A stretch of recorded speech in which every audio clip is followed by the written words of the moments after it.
This has been an amazing week, y'all. I have had such an amazing time talking to patient after patient, client after client, talking about fasting, talking about the benefits of fasting. And if you were here last night, you saw that we were in another phase of our fasting process, and we ended our fasting earlier today. But I wanted to come on and spend some time talking and reviewing some of the fasting. We're going to show you, as we always do, our meters. We're going to show you our reports. But is fasting all that it's cut out to be? Is fasting all that we say it is? Is fasting the tool that really pushes us in the direction that we want to go? We're going to talk a little bit about that tonight. And if you're new to me, I'm Dr. Dwain Woode. That's Wood with an E. The E stands for endocrinology. Here on the channel, I educate, I empower, and I encourage you to take charge of your health and your life, avoid complications, and go to the next level. And in this year, y'all, new year, new you. I'm talking to adults with type 2 diabetes who want to put their diabetes in remission, who are interested in getting off of diabetes medication, who are interested in reversing their diabetes. That's what we're doing here. And we've been using this amazing tool called fasting to do that. If you're new, go ahead and put new in the comments. If you have questions, put those in the comments as well, because we'd love to answer them. And make sure you put a Q in front of the question. Yeah, welcome you with some music and a hand clap. And say that we are just excited to have you in this space. As I said, we are going to take a look at my monitors, which I have over here to the side, and my report, so you can see what the blood sugars are doing and what's been going on today. I see Teresa out there in the chat. Hey, Teresa, one of our community members. Thank you for stopping by and hanging out with us. Glad that you are here. All right, so let's take a look at some of the numbers. And first, let's back up. So what is the goal for what we're doing, New Year, New You? The goal is reversing diabetes. Let me pause there. Reversing diabetes. We're talking to adults with type 2 diabetes who are interested in getting off medication, improving their metabolic health, who are interested in reversing their disease. That's what we're doing. And one of the tools that we've been using is the tool of fasting. Now, there are several other tools that we've learned, right? We've learned the HEAT model. We've learned how to do emotional intelligence. We've learned how to create a 7-day menu. Several things that we've done. What medications should you be on? What medications should you come off of? How to assess that. All of those are tools that we're using, and we're combining all of those tools with the intention of reversing diabetes. But one of the major tools that we've been using is the tool of fasting. Whether it's intermittent fasting, extended fasting, alternate day fasting, and on and on and on, we're talking about the purposeful, deliberate abstention of eating things with calories. And we're talking about calorie fasting, right? So there are people who fast from all kinds of different things for different reasons. But here we've been talking about calorie fasting and not having anything that you eat have any calories. So that's what we've been doing. And we're going to talk a little bit more about that here in just a second. Let's go ahead and let's take a look at some of our monitors. And you'll see there right on the screen, that is my Dexcom. And right now my Dexcom says that my blood sugar is 77. And it's been screaming at me all day. If you see the graph down at the bottom, you'll see it's just been straddling. It's been straddling that 70 line, right? That line down the bottom with those little dots. The red line is 70. Let's take a look and see what my Libre is saying. Right now, my Libre is saying that my blood sugar is 65, right?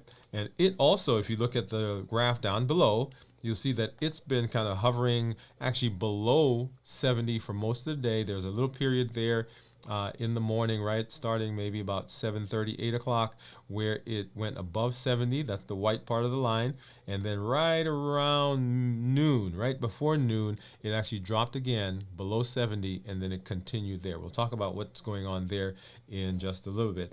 Let's hop over and let's take a look at my meters, right? Let's take a look at my meters.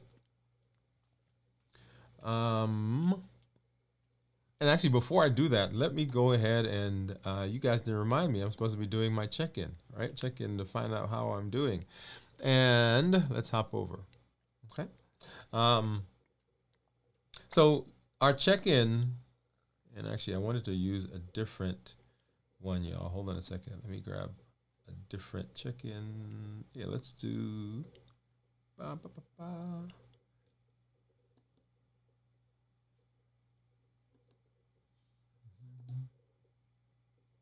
Okay, I was hoping to do a different check-in screen, but that's okay. We'll go with this one. This is the one that you guys are used to. So when we talk about checking in, right? Talking about physically, well, how I'm feeling physically, how I'm feeling mentally, and how I'm feeling emotionally. And those are the three kind of things that people are always concerned about as we talk about fasting. And physically, the issue there is when the blood sugars go down, when we're not eating, people assume that you're going to be weak, tired, sweaty, lightheaded, dizzy, and so forth. And that certainly can happen as the body switches from one source of energy to another. Often, what happens is that um, we are either dehydrated or our electrolytes have been lowered or depleted.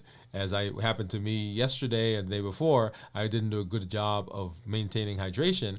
And so yesterday I was feeling a little lightheaded and dizzy, had some electrolytes with some fluids, and actually felt better. Today I'm feeling good because I ended my fast earlier today. And we'll kind of go through that here in just a little bit.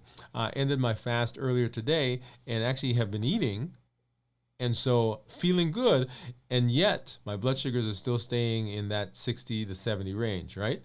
Interesting. Next, mentally I'm feeling clear. I'm not feeling foggy, and I'm not feeling clouded. I guess that's the phrase I want to use. Not feeling clouded. Once again, as I came out of the fast, I was during the time when I felt lightheaded and dizzy, when I was dehydrated, when I didn't have electrolytes at where they needed to be, there was some cloudiness. But once I corrected that, then I felt good, felt better, and then came out of the fast without any issues. And then emotionally, I've been actually having a great time. I went down to Birmingham earlier this week, actually yesterday, for a graduation. One of my best friend's daughters graduated, and so we are back. Went there, enjoyed that. This weekend is graduation at our high school here in town, and just a lot of different things that are going on. I'm about to leave here in just a few minutes to go help to produce a show that I'm excited about. So emotionally, lots of good things that have been going on over the course of this week. And so even though I had some physical issues because of mismanagement of hydration, and some cloudiness, emotionally actually feeling quite good. All right. So let's hop over and let's take a look at my monitors. So as you know, I have two monitors that are sitting here on the table. I've got my Keto Mojo, I've got my Contour, and then of course you saw my Libre and my Dexcom, which I also have. I have both of those on. So I actually have four different ways of looking at the blood sugar. So right now what I want to do is get a strip, and we're going to start by taking a look or putting a strip into the Contour, which is this guy right here, and then getting a blood sugar strip into the Keto Mojo. And as you know, the Keto Mojo does both blood sugar and ketones, and we'll start out with the blood sugar. Get my Lancet out, and that will, here we go, get a drop of blood. And Teresa says, hello, doctor. She says she just pulled up to Costco, and there I am, coming up live. Good to see you as well. And so my blood sugar right now, according to the Keto Mojo, is 71, and according to the Contour is 82. Okay, and I just finished having some. What did I finish having? Some cauliflower. And actually, while I talk, let me go ahead and pull this one out, and let's get that ketone strip there, and get a drop of blood. So what do you think my ketones are going to be? I broke the fast earlier today, but just started eating a little while ago as that blood sugar was coming up. So what do you think those ketones are going to be? We'll talk about that here in just a little bit. Okay, so back to fasting, and we'll come back and take a look at those. So fasting. So fasting is the deliberate decision. It's a decision that we make that we're not going to ingest a certain thing. And in our case, we're talking about not taking in anything that has not carbs, but anything that has calories. That includes carbohydrates. Okay? So as we are fasting, the benefit of fasting comes in lots of different ways. As you know, the pillars that we've talked about here, number 1, decrease insulin. Number 2, suppress the appetite. And then number 3, get rid of as much sugar as possible. And so decreasing insulin. The reason for decreasing insulin is that insulin is involved in so many of our chronic diseases. Everything from high blood pressure, high cholesterol, fatty liver, non-alcoholic fatty liver, polycystic ovarian syndrome, obesity. All of those and more and more and more, all of them have a component of insulin because the insulin is a switch. When insulin is out, insulin says store. Insulin is the signal to the body to store. And I kind of explained this to people. I said, if you eat a grape, which everybody says, okay, that's healthy. It's good for you. It has a lot of nutrients. It's got fiber in it. It's got hydration. You got water in it. So you eat a grape. If insulin is there, insulin tells that grape, the energy from that grape, to be stored. So there's a signal there. If you eat, and everybody talks about, let's use a cookie. So eat a cookie versus eating some spinach, right? Everybody would say, hey, the spinach is healthier for you. And that is probably true because the spinach has all those things that we like to hear. Nutrients and vitamins and and fiber and so forth. Don't eat the cookie. Well, let's say we throw the cookie away and we've got a plate of spinach that we're going to sit down and eat. If your insulin is elevated, the calories that come from that spinach get stored. Notice, it didn't have to be the cookie.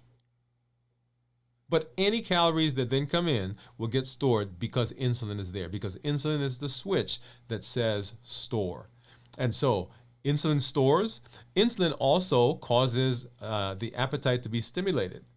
So you're hanging out and you're going about your business and you eat something that spikes up the blood sugar, yes, and then insulin has to come out in order to bring that blood sugar back down. Now, it does a great job of decreasing sugar because insulin, that's what it's supposed to do, right? But when that insulin comes out, it also stimulates the appetite. So even though now the blood sugar has gone back down because insulin did its job, you feel hungry. And so not only did you eat that cookie, blood sugar's better, now you want to eat another cookie, and then another cookie, and then another cookie. So storage, that's weight gain. Appetite stimulation, right? Insulin does that. And once it begins storing, the liver gets full quickly. He says it again. So the liver can only hold about 100 grams of carbohydrates in the form of glycogen. So as soon as the liver gets full, then the liver says, hey, insulin, I can't store anything else. You've got to find a different place to store that stuff. And so what does the liver do? The liver packages up that extra energy and it ships it out of the liver in the form of fat. That's where we get those triglycerides, the fatty acids, right? So it stores it up and it shuttles it through the blood to go and get stored in the fat cells and in the muscles. That's the job of insulin.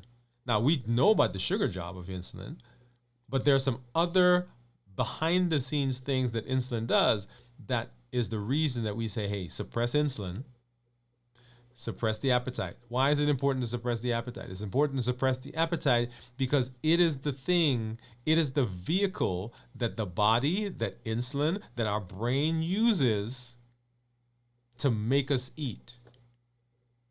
If your appetite wasn't stimulated, you wouldn't eat except for hunger. Let me say it again. If your appetite wasn't stimulated, if you didn't have that memory of that food, if you didn't have the taste of that food, if you didn't get the comfort from that food, if you didn't, if that food didn't have that bliss point, the perfect combination of sugar and sugar and fat and salt, the only time you would eat is when you were hungry, when your body needed energy. So your appetite is the vehicle that everything in your body, your brain, your mind, your memory, your emotions, that's what it uses to go get some food.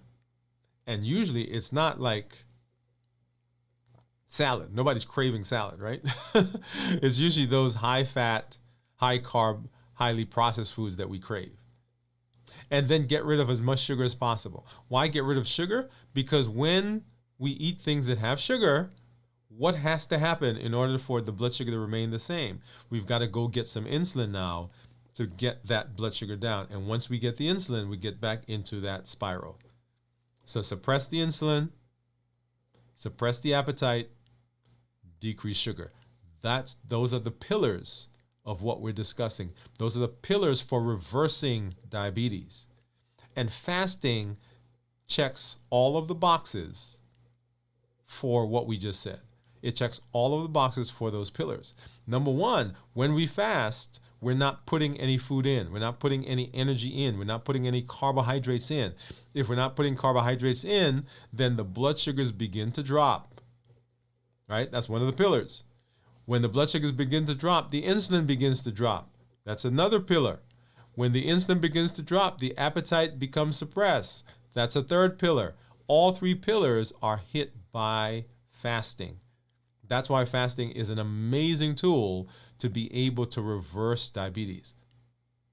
Now, I've said that there are several phases of fasting, several things that we want to consider when we're fasting. Number one, we want to make sure that we are considering our preparation for fast, and then, of course, the fast itself, and then after the fast. So the preparation involves several things. Number one, make sure that you are rested.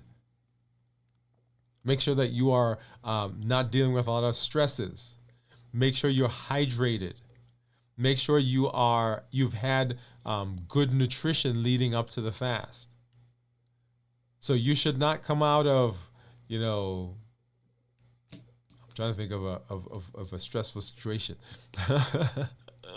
Right? Don't come out of a wedding. Don't just get married yesterday and say you're going to fast today. Okay, for lots of other reasons, but yeah, that's a good one, all right? If you've been up working on a project and you've been up night after night after night after night and you are not rested, that's not the time to begin fasting. If you've not had good nutrition for whatever reason, that's not the time to begin a fast. So we want to make sure that we're rested, that we are not in highly stressful situation. And we're going to make sure that we're hydrated, make sure that you are drinking, that you are tanked up so that when you get through the fast, because remember, during the fast, you will lose, right? You will lose sugar or you will lose fluids. You're going to lose fluids. And during that process, if you're not careful, then you will get lightheaded, dizzy, and so forth. One of the things that happened to me yesterday, right? So you're going to make sure that you are doing everything that you need to do in order to maintain the fast. So that's preparing for the fast. And then, of course, getting into the fast, right?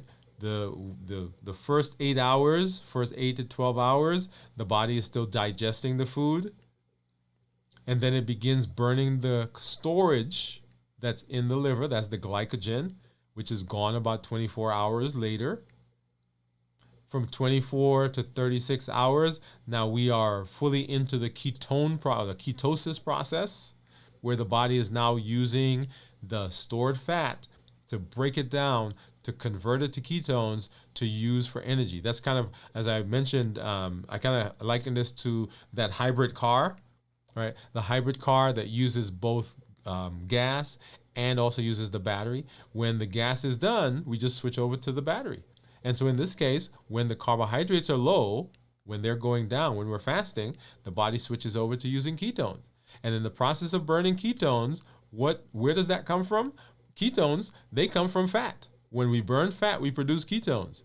And if we're burning fat, one of the side benefits of fasting is weight loss. So whenever you see those ketones, right, that is a good sign that you are now burning fat from the fat cells. And of course, our weight is going down. We're going to take a look at my Fitbit here in just a little while. Okay, so that's the 36 hours. Going into 48 hours, we're fully into ketosis now, and we are autophagy, which is that cellular repair process, is beginning. Well, I shouldn't say it's beginning. It's in full force because it began earlier. But now it's in full force, and the body's going around scavenging, trying to find all of those damaged, unused cells to recycle them, to give you energy and to repair. This is where the benefit comes in all those other diseases that we say, the inflammatory diseases, right? Neuropathy, many of the neurodegenerative diseases like Alzheimer's and Parkinson's and so forth. Even cancer, some cancers will respond to ketosis. And that is because of the autophagy that goes around and begins to rebuild. That happens during the process of fasting.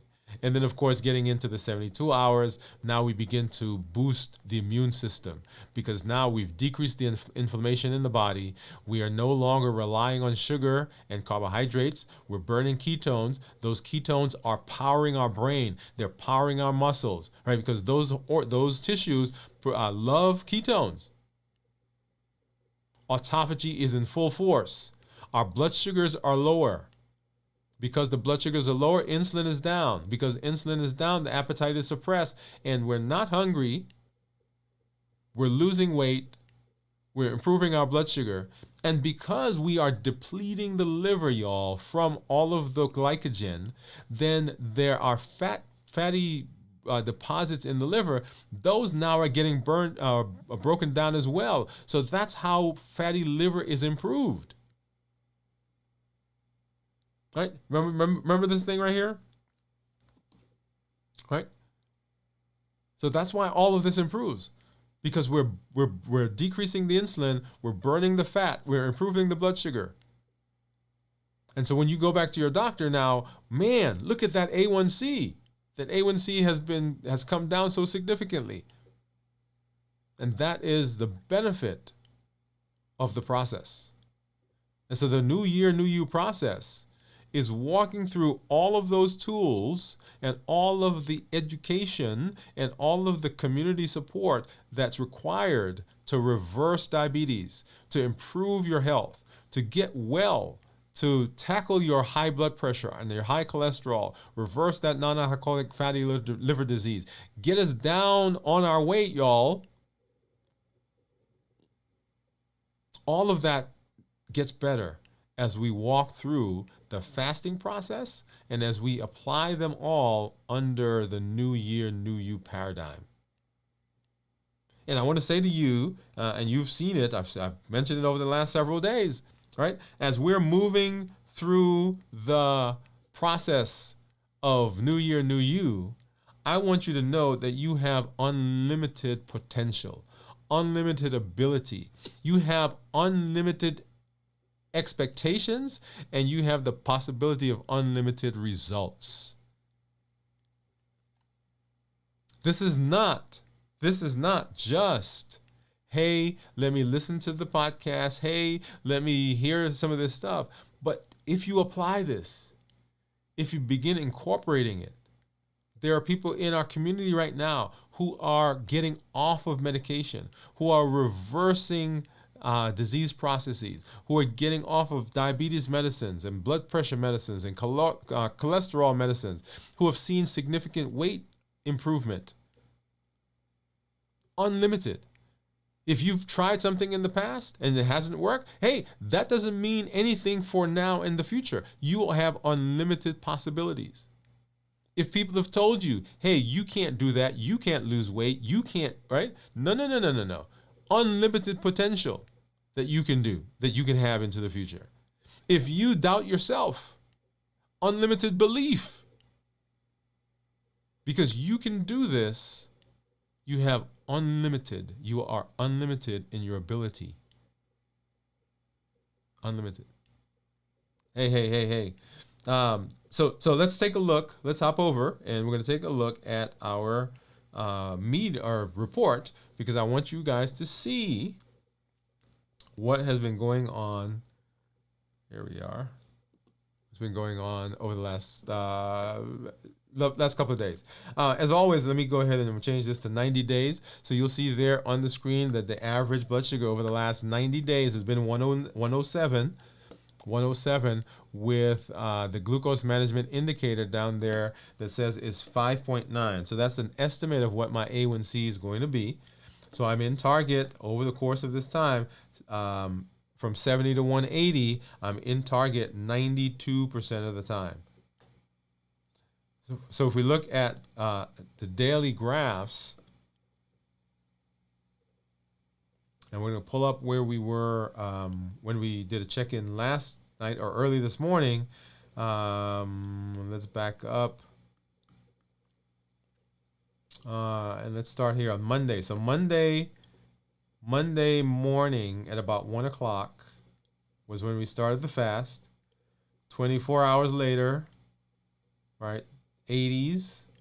24 hours after that, that's 48 hours, we're in the 60s. 24 hours later, we're in the 70s. And so that, y'all, was 72 hours. Right? That was 72 hours. And we actually went into Friday morning. So actually 90 plus hours, 96 hours, right? And I actually broke the fast around here. And you'll see the blood sugars are kind of hanging in the 60s, 50s. And then right about 6 o'clock when I ate, notice that they came up above 100, above 70, and kind of straddled there. And then, so I ate something here in the morning, and then I didn't eat anymore, and then the blood sugars started dropping again. So now we're getting 70s, 60s, 70s, 60s, 70s, 60s, 70s, 60s. And then I was out in the kitchen just a little while ago. I was doing some video for an episode that we're going to be looking at coming up soon. And so I was eating some of the things I was preparing, and that's why my blood sugar, I think on the Dexcom, said it was 70. I think it was 76. Right now my Dexcom disconnected. Let's take a look at that. So the Dexcom disconnected. It'll come back in a minute. But my freestyle still says 69. And so this is after breaking the fast, after eating just a little while ago. So my blood sugars are still staying in the 60s and 70s.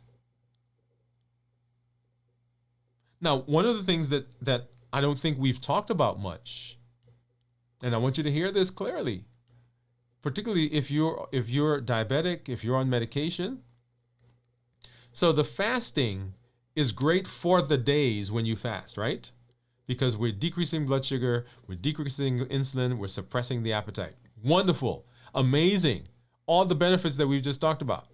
When you break the fast, because your body now is used to burning fat for calories and used to using ketones, it is actually also more sensitive to the insulin.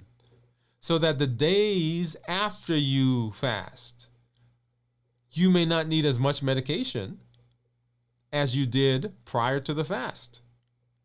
So not only are you getting the benefit of the days of the fast, whether it's 24, 36, 48, 72, whatever number of hours that you're fasting, but the days immediately following those days of fasting, you also get additional benefit. So it's not uncommon or unexpected that if you do a 48-hour fast, that's 2 days, okay? So 48 hours, the days when you're fasting, you don't need medication because those blood sugars are coming down. And then if 24 hours or 48 hours after you fast, then your blood sugars are still better because your body's more sensitive to insulin. That's more than 50% of your week that now your body is responding in the way we want it to respond. Notice the residual. And then if we go to the day prior to the fast, as you're preparing for the fast, I often tell patients that if they're on medications, then we need to decrease the amount of medication they take because they're about to go into the fast to cause the blood sugars to go down. So if you do half a day before the fast, then you do 2 days of a fast, and then the 2 days following the fast, your body's more sensitive. We're talking about 4.5 days, 4.5 out of 7,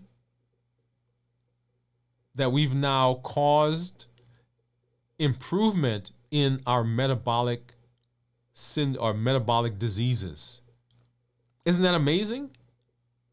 So that's the benefit. That's one of the benefits. Okay? All right, so let's go ahead and let's take a look at, I think Jeff. Hey, Jeff, how are you doing, man? Jeff gave a guess. He says he thinks my ketones are going to be 0.6. So let's go ahead and let's see if Jeff is correct. So first I've got to turn my keto mojo meter on. Let's go ahead and pop that there. All right, so I got to get that there. And then I've got to get my reading. Let's see why. There we go. And I need to pull up the app, my Keto Mojo app, so that it could sync with my meter. All right, so we should see that start syncing there in just a minute. All right, there you see it says syncing in progress. All right, so blood sugar is 71. And look at that, ketones 2.9. 2.9. Why would the ketones still be that high even though I broke the fast? Come on, anybody. If you're out there, you think you know, go ahead and drop it in the comments. Why do you think the ketones would still be that high even though I've broken the fast? And there's one thing I didn't tell you.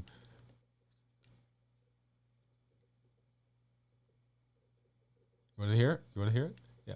So the ketones are still that high because even though I broke the fast, because most of what I was eating did not have any carbohydrates. Right. So how do you? That's right. Jeff says, yeah, Jeff, I'm gonna give you a hand clap for that. Right. So Jeff, that is exactly the case. That I did not eat a lot of carbohydrates.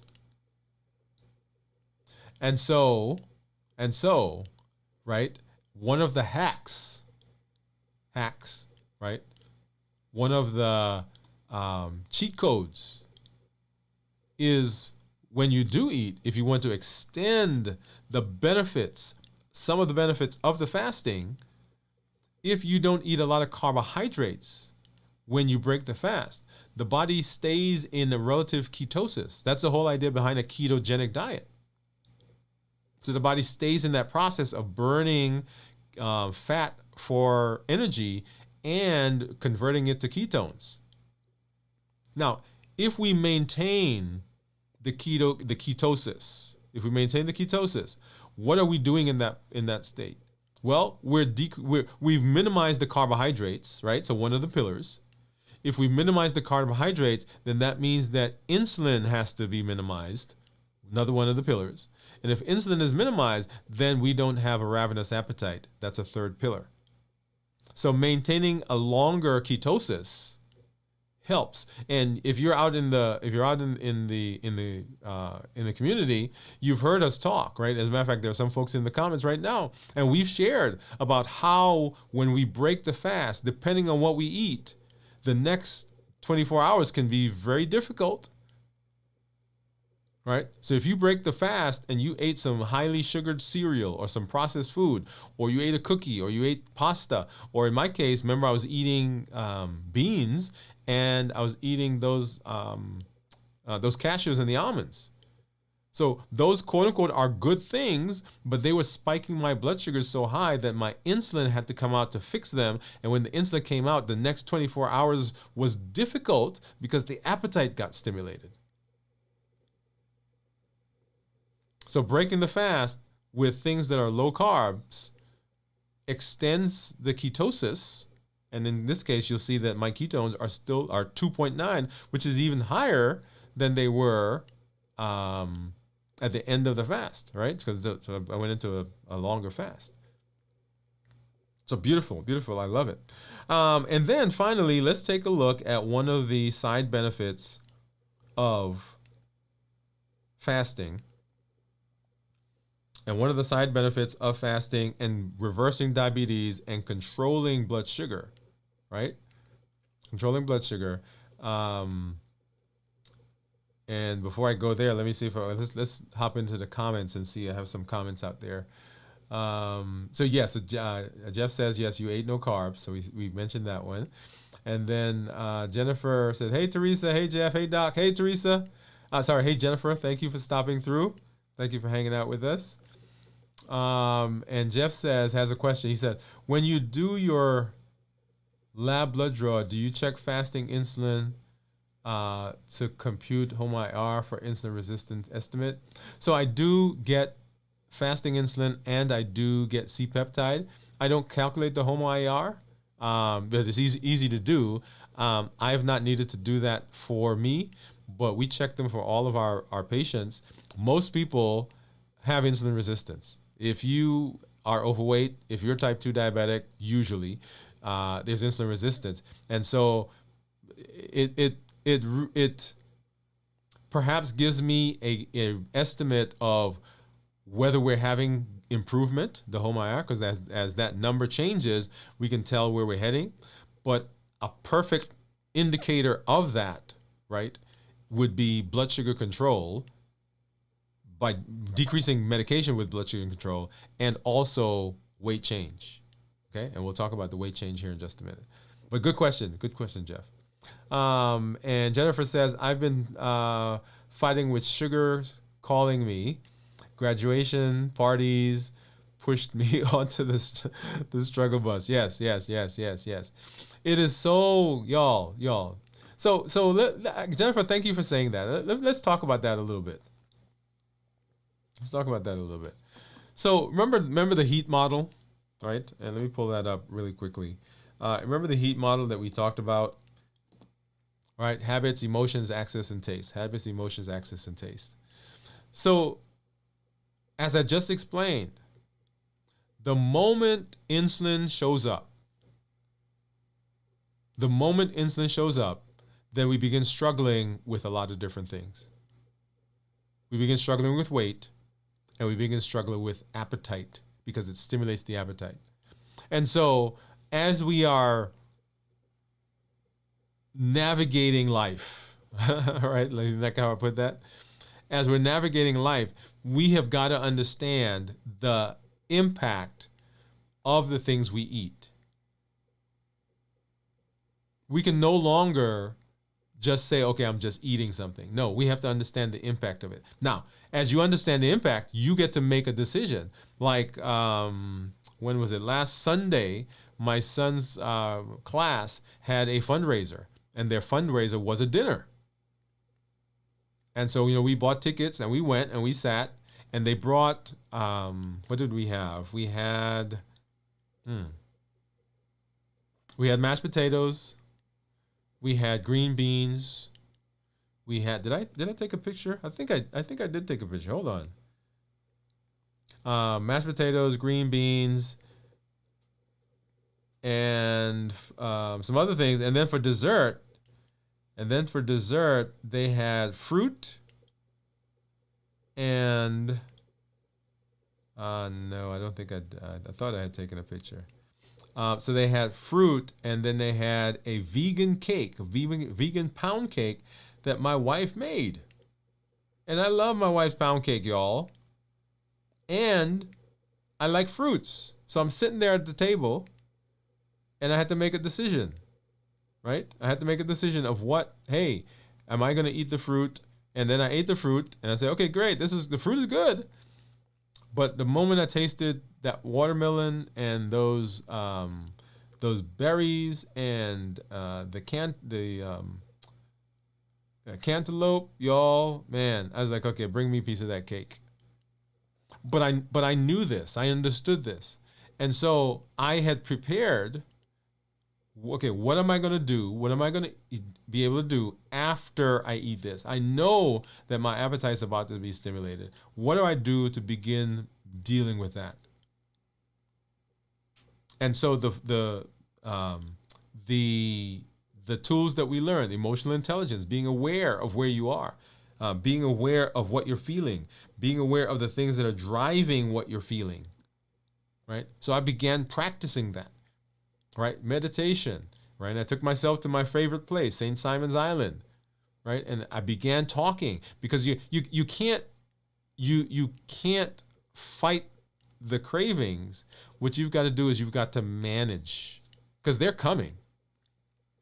And just like you said, Jennifer, once they're there, now you have to deal with them. And what do we do in terms of dealing with them? I did a video, I think I mentioned last week. I haven't posted it. I think what I'm going to do, and I think I mentioned to you that we were creating a new platform, well, not a new platform, creating a community, and I'm going to probably post that there. And you guys, if you join the community, you can go in and you can watch that. But it was my personal struggle, right? And you see me in the video in the middle of that struggle, right? You see me in the middle of that struggle, and how I worked my way through that struggle. But yeah, Jennifer, that happens. That happens. All right. Let's see what else. Okay, so we saw my ketones, we saw what my blood sugars did, and as I said, even post fasting, you can still have benefits depending on the combination of things that you're eating. So if you're out there, if you've done a 24-hour fast, I want you to put 24. If you've done a 48, if you've done a 72, if you've done a 96, put 96. If you've done all four, just put them with a comma. 24, 48, 72, 96, if you've done a 12-hour, put a 12-hour in there. Okay? Just drop that in the comments. We'd love to know where you are and where you find yourself right now. Awesome. All right.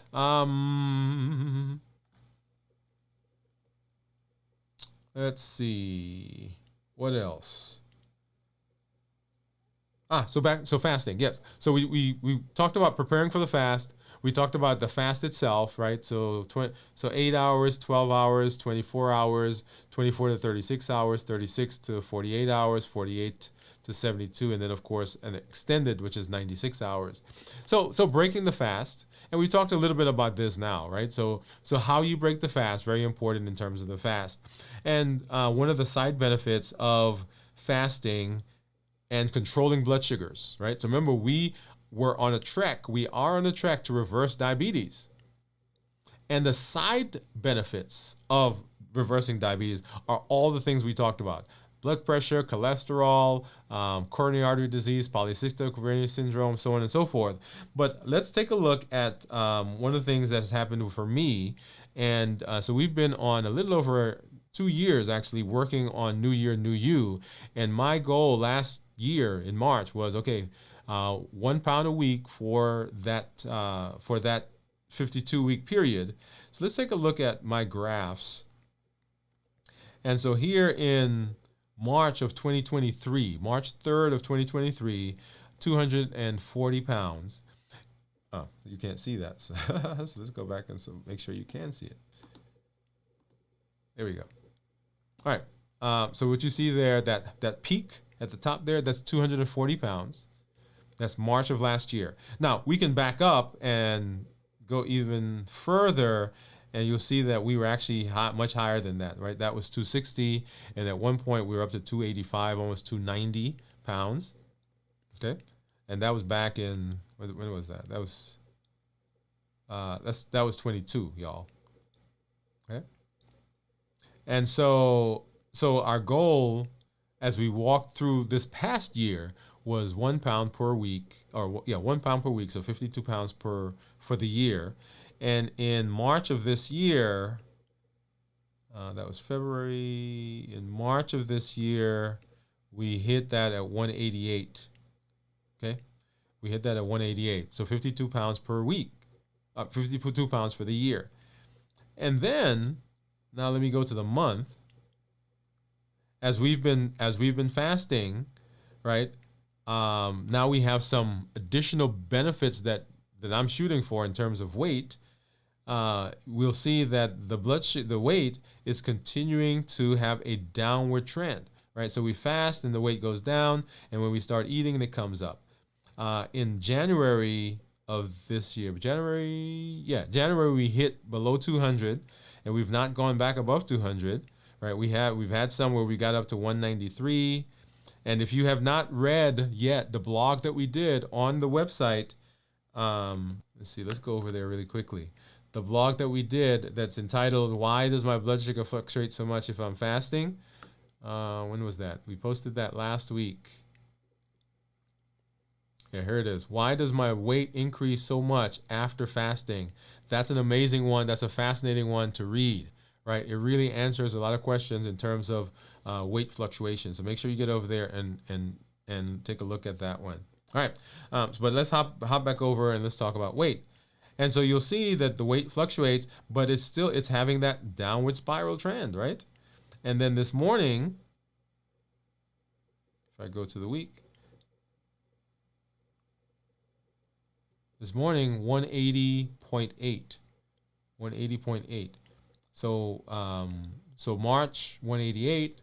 So now we're down additional pounds. And I show this to you so you can understand, y'all, the power of reversing diabetes, the power of the pillars: decreasing insulin, suppressing appetite, decreasing sugar. Those three pillars, not only does it work for diabetics, but it works for people who are simply interested in losing weight. People who are interested in reversing polycystic ovarian syndrome. People who are interested in reversing their coronary artery disease risks and their fatty liver. Those pillars work. And this, you'll see here, this is one of the side benefits of the process. So this is not what we were shooting for. This was not our goal, but it is a benefit that you will see if you follow the process. Okay? All right. And let's see.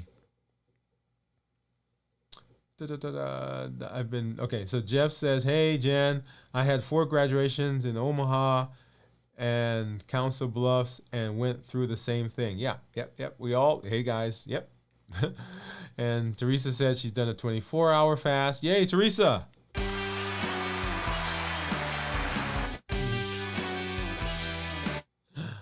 Jennifer says the typical Nebraska graduation offerings are lethal with carbs. And then Teresa just saying, "Hey, everybody. Hey, Teresa. Thank you for hopping by and coming on and hanging out with us. Hey. That's how we do it, y'all. That's how we do it." So remember, as we move through the year, remember you have unlimited potential, unlimited ability, unlimited vision, and you have unlimited power. If you've tried it before and it didn't work, that doesn't mean anything from now and into the future. If people have said to you that it can't be done, hey, that doesn't mean anything because you have unlimited potential. If you doubt yourself right now, you have unlimited potential because you are in this community, and this community provides support. We provide education. We provide the tools. Unlimited. I want you to begin thinking in those terms. Unlimited ability to improve your health. As we do here on the show, as we do here on the channel, our platform, we educate, we empower, and we encourage. We educate with the shows, with the blogs, with the podcasts. All of that is with the idea of changing the mindset, of shifting our focus, of changing what we have thought, and to begin building on our beliefs and pushing us further. That's what the education is. The empowerment comes with the tools that we learned, the heat model, the fasting, creating the menu, the discussions about medications to be on and off, how to prepare for a fast, how to go through a fast, how to end a fast. All of those tools are with the intention of reversing your diabetes and improving your health. And then we encourage with the community that you are a part of, an amazing community that I love the interaction, love the power and the cohesiveness that you guys have here. I love the conversations, and I love the encouragement and the stories that you share with us. But the community is the support. It is the thing that builds us up. And our community is as strong and get stronger because of you. That's the platform. And then, of course, the heat model, y'all, the heat model, the things that the food triggers, the things that are pushing us in that direction, right? Habits, emotions, access, and taste. Habits, emotions, access, and taste. That's the heat model. We eat because of habit. We eat because the emotions will push through things. We eat because of access. They're just there. And we eat because of taste. And then our call to action. Join the challenges. Don't just let them be something that you listen to and you don't implement. Remember, our first challenge was to figure out your why. Why do you want to be healthy? Why do you want to do the things that you say you want to do in terms of your health? You have some goals, some vision. You're retired. You guys want to travel. You've got grandkids that you want to see grow up. You've got daughters and sons. You want to make sure you're healthy to take care of the rest of the family. You've got a new baby that's coming. All of those are reasons. But what's your reason? We said, hey, let's start working on fasting once a week for 24-hour period. Hey, there it is. 24-hour period. Let's do it. Right? Figure out what's your trigger. Which of the triggers push you? I'll tell you, mine is the EAT. I got 3 of them. The emotions, the access, and the taste. All of those things are pushing me. And then learn to create healthy meals, right? That was our challenge for the month of April. Figure out how to create a meal. Minimize the processed food, whole foods. Minimize the sugar. Something that has starchy and non-starchy vegetables. Something that has lean meat, lean protein, and lean protein and good fats, healthy fats. Something that's tasty, and then something that's the appropriate portion size. And then for this month, y'all, find someone to help them learn the New Year, New You model. Don't just keep this to yourself. Find someone to mentor. There are over 1 billion people on the planet right now. 1 billion people on the planet who have diabetes or pre-diabetes. Not to mention those who have high blood pressure, high cholesterol, fatty liver, those who've had heart attacks and are at risk for strokes, people who have polycystic ovarian syndrome, people who are overweight or obese, people who struggle from neurodegenerative diseases, neuropathy, some cancers. All of those, New Year, New You. Be a voice of change. You can change your family. You can change your community. New Year, New You. So join the challenges, and then y'all invite someone. Invite someone. Once again, don't just keep this to yourself. Invite someone to be here with you. Send them a link. Say, hey, let's go watch this show together. Hey, let's go do this together. Send it to your family members, your friends, your community. Send it to your physician. Talk about it at your community center. Tell them about the benefits you're getting. Share your story. Not my story. Share your story. Tell them how you got off of your insulin, how you stopped your blood pressure medicine, how your weight improved. Share all that information with them and say, hey, let's go watch this show together. All right. As always, y'all, I'm so excited to be here with you. Always glad when I can come by and spend some time hanging out with my people, because you are part of my community. You are part of my support. I love it. Thank you for what you do for me. I got a message from one of our community members who was telling me, hey, Dr. Woode, make sure you take care of yourself. And thank you for that. Right? That's what I'm talking about. Right? When we see each other, when we hear each other, when we can connect with each other. Amazing, amazing process. All right. As I say always, Glad to be here. This is Dr. Dwain Woode. That's Wood with an E. The E stands for endocrinology. Here on the channel, I educate, I empower, and I encourage you to take charge of your health and your life, avoid complications, and go to the next level. Actually, hold on a second. Let me do one thing. So Teresa says, oh, my phone is dying and will not charge. Okay. Well, thank you for hanging out, Teresa.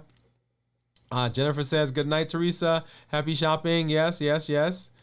And Teresa says, love you, Dr. Woode, and everyone. Yes, yes, love the community. As I was saying, this is Dr. Dwain Woode. That's Wood with an E. The E stands for endocrinology. Here on the channel, we educate, empower, and encourage you to take charge of your health in your life, avoid complications, and go to the next level. And then this year, y'all, new year, new you. Great weekend, everybody. We'll see you on Monday at our show at 7 p.m. Central. Good night, good weekend. Enjoy.